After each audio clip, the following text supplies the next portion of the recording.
Monteith's Black. Monteith. Now, we have had a few of these. Have we? This is the last one out of that 6-pack that we got. Oh, okay. Monteiths was started in 1868. Yes, it says it on the top of it. It does too. Now, after a number of mergers, it wasn't originally called Monteiths, but it became Monteiths. Yeah. And then at some point, Dominion Breweries, DB, which owns a number of Australian breweries as well. Oh, right. I think Dominion's a New Zealand company. They purchased it. Yeah. And in 2001, they tried to move manufacturing of Monteiths from the South Island up to Auckland. Okay. And there was a huge uproar. Right. And 4 days later, they reopened their South Island production plant. And why is that? Is that because a lot of them were employed in that area? And No, not just that. It's very parochial. So South Island people want to drink a South Island beer. right. Yeah. And they were saying, well, if you do that, then we'll start our own brewery and brew our own beer. Oh, Yeah. fair enough. It reopened back down on the South Island. Right. Now they use 5 malts. Again, they don't tell you what malts they are in the brewing process. So how many, that was 4, wasn't it? Yeah. Yeah, okay, so there's more malt in this one. But it So just how many means malts is there?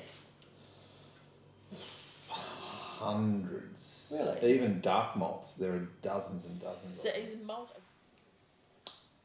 So our camera just shut off and I've lost my train of thought. Yeah. You're telling us a little bit about the history Oh, of and all the Monteith different- moving. and Yeah, the moving from one island to the other. Then we got on to the malts. The malts, yes, because I Yeah. asked you how many different malts, and you said Yeah. there's hundreds. Yeah. And Monteiths, I've drunk a lot of Monteiths over the years as well, having lived in New Zealand for about 5 years. So let's try this one. This is a bit stronger. It's about 5.2%. There's 1.4 drinks in that bottle. Okay. Yes. So I read it on the back.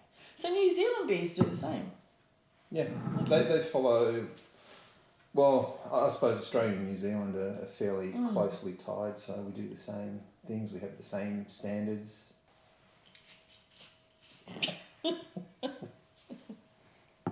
I do like this one. It does have a slightly stronger flavour. Well, I would call it a black. It is definitely black. And even putting it down against Yeah. a white piece of paper. It is a The definite. name is black. It is a black beer.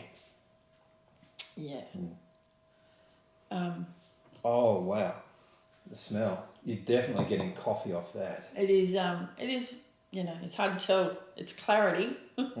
Although no, actually, it's not, because if you hold it up If to you the hold it up light, to the light- I can't see through it. No, I can see where I was getting a little square A red, of yeah. ruby red. Yeah, It's It's not as red. barely there. Yes, it's barely there. It's- So I don't know if Would you it's call still carbonated or if it's. I mean, Yeah. it's clear because you are getting that coming through. I can't see any carbonation.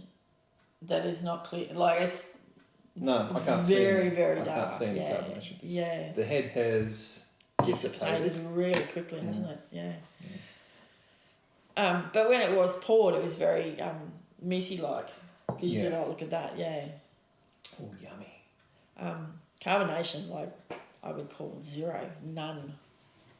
Wouldn't you? Like visually.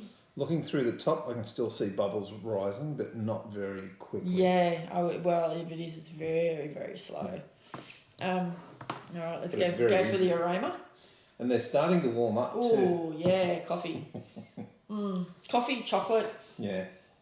Dark fruit. prunes. Yeah. Because I'm reading off here, but I'm saying like, yeah, there's raisins.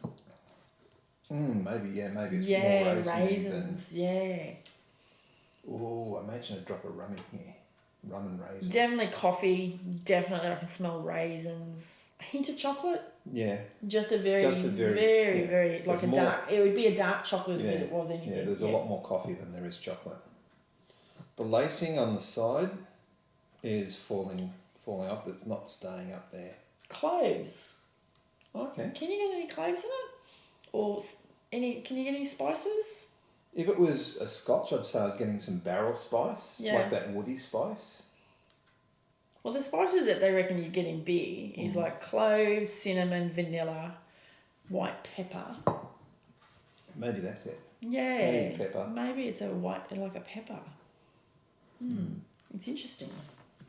I like this little cheat sheet. It's really cool. Definitely not vanilla. I'd have said, if anything, this had a touch of vanilla in it. Oh, yeah, there's no vanilla in that. No. The alcohol is very noticeable Yes. compared to that. Yeah. Very noticeable. Is there hops in this? I can't yeah, tell. there will be hops in it. Yeah, okay. But again, I would even... remember it's a very old beer. Yeah. They won't change the style of the beer. They'll stay true to the style. So it'll be low hoppiness, and the hops that they do use won't be overpowering. Astringent wise, I'd say it's low. No astringency. No astringency at all. So astringency is what makes your mouth pucker. Yeah, you're like, ooh. Yeah. Which some of the ales can do that too. It's like, whoa. Yes. Body. How would you describe your body? Not your body, but the beer's Round. body. Well, you could probably say that was round, don't you? No. Yeah, it's not thin, No. but it's not sticky. It's not chewy like a Guinness. There is astringency in there, but it's a low astringency. Like I do have that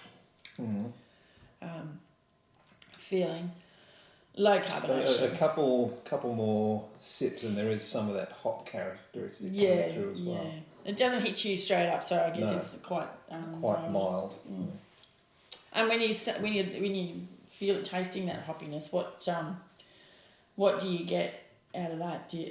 It's a woody? No, it's a bittering hop. A bittering hop. Yeah, it's not an aroma hop that I'm getting, or a flavour hop. Yeah. It's definitely a bittering hop. All right, I don't mind that. Yep. I am a fan of the dark beers, I think, more so than other beers. I'm coming to the ales. I'm starting to appreciate ales, but I never drank a lot of ales. And I've never tasted XPAs, but I love that XPA. The Bolter XPA. Oh, yum. Yeah. Yum. All right. I must say, as these beers are warming, you can really start tasting them. Oh, yeah. Yeah. And that's what I found with that, with the ballistic chocolate porter. Yeah. The Mexican hot chocolate.